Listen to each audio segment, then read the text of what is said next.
What's going on? Rob with 3STRONG here. Today I have my kettlebell because I'm going to show you a variation of the plank, which is actually similar to the renegade row. And if you want to see what the renegade row is, watch my renegade row video.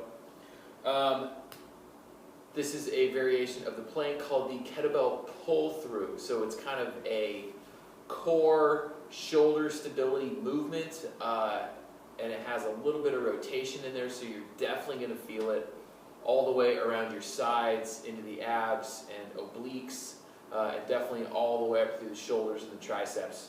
So this is a really cool move to add in some variation, because the plank is just kind of that foundational core strength movement, and adding in variations and stuff can make it a lot of fun. So let me show you what the setup is.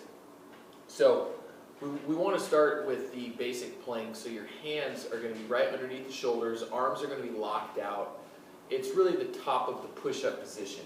And we're going to start with the kettlebell just behind one of your hands. We'll start here. So since this is like the renegade row, we want to get that plank nice and solid, but the feet are going to be about shoulder width apart at least, maybe a little bit wider, because we're going to remove one hand from the ground.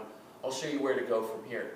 With that kettlebell behind one hand, you're going to reach with the opposite hand, and you're going to grab the handle and pull that kettlebell through. So in that position, hands wide, feet wide, abs tight, butt tight, grab the kettlebell, pull it through.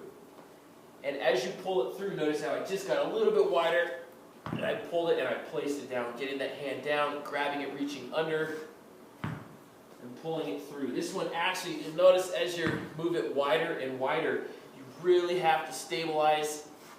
So you start to use your back as well. The key with this movement is you don't want the butt to raise up, and you don't want the hands to go out too far in front of you.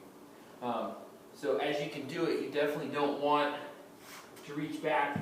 This makes it much easier. We're just locking out the hips, locking out the arms. We don't want that. We want the lower we keep those hips and the straighter we keep that body, the more challenging it's going to be.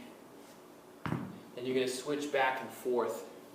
That's a great one to do for time, because since you're kind of focusing on which way to go, counting reps becomes a little bit tedious.